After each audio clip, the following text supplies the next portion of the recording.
This is a story about a world obsessed with stuff. It's a story about a system in crisis. We're trashing the planet, we're trashing each other, and we're not even having fun. The good thing is that when we start to understand the system, we start to see lots of places to step in and turn these problems into solutions.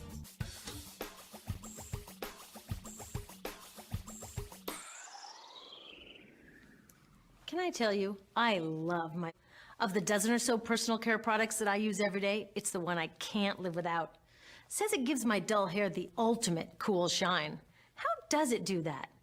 I was wondering that while I was lathering it in my hair one day, so I read the ingredients right here. Sodium lauryl sulfate, tetrasodium EDTA, methyl isothiazolinone. What is this stuff? I took this list to some scientists who know how to read it.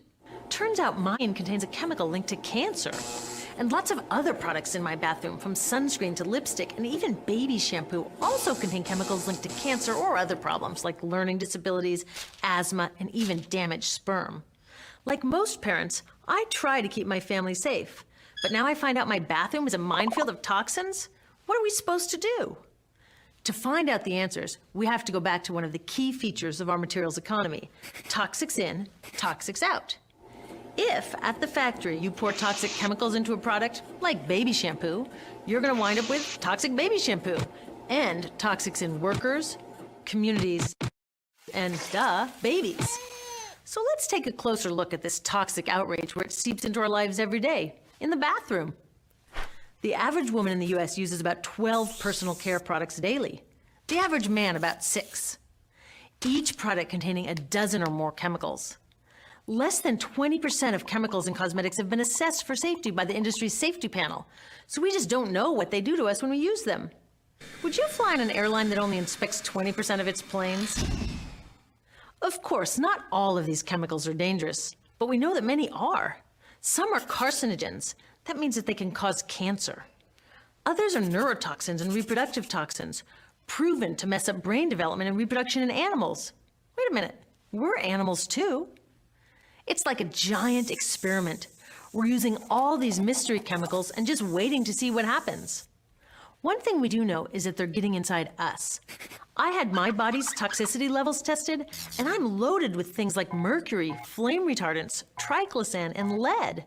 We all are. Even babies are being born pre-polluted. Now, I know we can't live in a lead-free world, but do we have to put lead in our lipstick? I don't know. Maybe it's my fault. Maybe I just bought the wrong thing. At the store, the choices seem endless. I can get lipstick in 49 shades, or shampoo for hair that's too dry, oily, fine, limp, or frizzy. But what about the choices that really matter? Like the choice to buy products that are safe? It turns out the important decisions don't happen when I choose to take a product off the shelf. They happen when companies and governments decide what products should go on the shelves. So who are these companies? They're the ones offering me herbal essences, the #2 shampoo in the country. It contains toxic petrochemicals made from oil. Since when is oil an herb? On cosmetics labels, words like herbal, natural, even organic have no legal definition. That means that anybody can put anything in a bottle and call it natural, and they do. I mean, can you imagine a top seller called Petro Essences? Gross. What's even nastier are hair relaxers marketed to 5-year-olds and skin whitening creams. These are super toxic, both in their ingredients and in the message they send about what beauty is. Ooh, here's offering me a chance to help find a cure for breast cancer. That's nice. But wait, they're also using chemicals linked to cancer. Don't you think the best way to fight cancer is to stop using those chemicals in the first place? So really, I get to choose between meaningless claims on a bottle. But these guys get the real choice about what goes into those bottles. And that happens back here, at the factories where they're formulated. Why do the makers of these products use all these toxics? Are they trying to poison us? No, they're just working from a 1950s mindset when people were totally swept up in better living through chemistry. In all that excitement, they forgot to worry about human health impacts. That was years ago, and they are still using these same old toxic chemicals. Today, big cosmetics companies say the doses of poison in their products are small enough to be harmless. Yeah, maybe if you use them once a year. I guess they never get out and see that their products are being used and combined with other products every day. A little toxic dose under your arms, a little more on your hair, on your lips. And workers in nail and hair salons get dosed all day long. So the industry is used to doing things this way, and they can. Because even now that scientists have linked the chemicals they're using to all sorts of problems, there are no laws to get rid of them. You're thinking, really? Come on, nobody's making sure that the stuff we smear all over our bodies is safe? Nope. The FDA doesn't even assess the safety of personal care products or their ingredients. Since 1938, they've banned just 8 out of over 12,000 ingredients used in cosmetics. They don't even require that all of the ingredients be listed on the label. Now, this is an example where we can all agree a little more government action would be helpful. This lack of regulation leaves a huge hole that the cosmetics industry is all too happy to fill. They set up their own committee to self-police their products, and compliance with their recommendations is voluntary. So the cosmetics industry is making the rules and then deciding whether or not to follow them.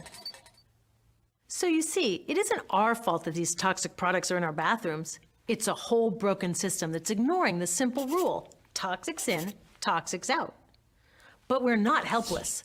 There are resources online that we can use to protect ourselves by identifying the best possible choices in the store. Real action is with people working to change the system. Because if we really want to solve this problem, we got to start here with these guys. Women, parents, workers, people all over the country are demanding that Congress pass a new law, giving FDA the power to make sure that our personal care products are safe. We need common sense laws based on the precautionary principle. That means that when you're dealing with hazardous chemicals, just err on the side of caution. Let's not debate how much lead should be allowed in lipstick. Just get the toxic chemicals out of our products. Smarter laws would force companies to get past that old 50s mindset and figure out how to get us all clean and shiny without toxic chemicals. Can they? Totally. Many responsible cosmetics companies are already putting safer products on the market. Green chemists are developing substances that are designed to be safe and non-toxic in the first place. European governments have required the removal of many toxic chemicals, and companies have figured out how to comply. When cosmetics are reformulated to be safe and labeled honestly, then we can feel comfortable with the choices available at the store. We can choose bouncy hair or full hair, shiny lipstick or matte.